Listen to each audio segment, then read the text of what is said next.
2019 সালের আগরতলা শহরের অন্যতম চাঞ্চল্যকর হত্যাকাণ্ড ছিল ব্যাংক কর্মকর্তা বোধিসত্ত্ব দাস হত্যা মামলা। ধর্মনগর ইউকো ব্যাংকের ম্যানেজার হিসেবে কর্মরত বোধিসত্ত্ব দাস 2019 সালের 3 ও 4 আগস্ট মধ্যরাতে আগরতলা জাংশন গেট ও উজ্জয়ন্ত প্রাসাদ সংলগ্ন এলাকায় এক বন্ধুর সঙ্গে বসেছিলেন। অভিযোগ, সেই সময় কয়েকজন ব্যক্তি রাস্তার ধারে মদ্যপ অবস্থায় অশোভন আচরণ করছিল।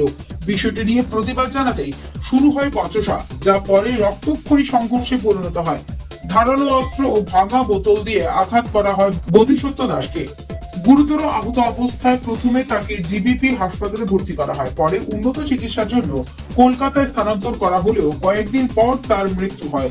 এই ঘটনায় ট্রাফিক পুলিশের সাব ইন্সপেক্টর সুকান্ত বিশ্বাস, স্বর্ণ ব্যবসায়ী সুমিত চৌধুরী, সুমিত বণিক এবং ওমর শরীফকে গ্রেপ্তার করেছিল পুলিশ।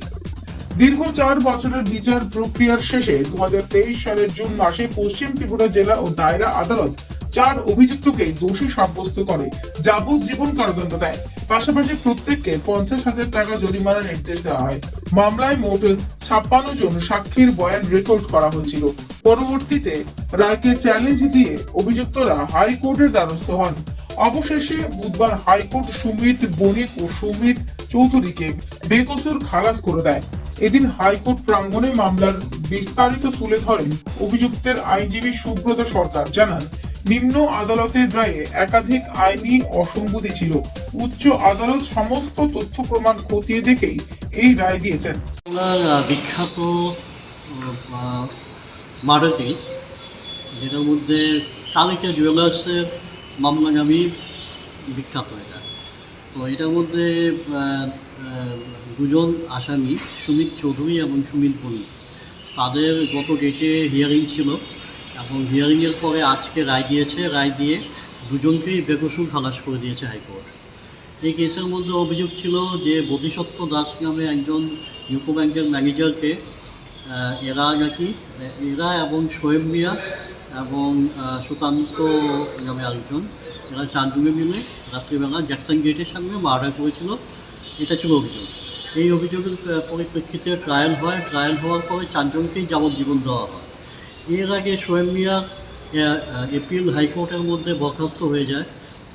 ট্রায়াল কোর্ট যে যাবজ্জীবন দিয়েছিল হাইকোর্ট সেটা বহাল রাখে। আমরা সুমিত চৌধুরী এবং সুমিত বণিকের যে আর্গুমেন্টটা আজকে হলো, তার মধ্যে আমি আজকে সুমিত বণিকের পক্ষে ছিলাম এবং সুমিত চৌধুরীর পক্ষে ছিলেন senior advocate DI Majumdar sir. তো আমরা আমাদের আর্গুমেন্ট শোনার পর হাইকোর্ট এদেরকে আজকে বেকসুর খালাস দেন। মূল যে মুদ্রাটা যেটা ছিল যে সেকশন 34, অর্থাৎ কমন ইন্টেনশন, অর্থাৎ আমরা মানে এটা আইনটা হচ্ছে যে যদি কোনো একটা অফেন্স হয় এবং এটার মধ্যে যদি একাধিক ব্যক্তি জড়িত থাকে, কেউ যদি কিছু নাও করে, তাহলে সেকশন 34 দিয়ে তাকে মানে শাস্তি দেওয়া যায়। তো প্রশ্নটা ছিল যে 34টা এদের বিরুদ্ধে অ্যাপ্লাই হবে কি হবে না।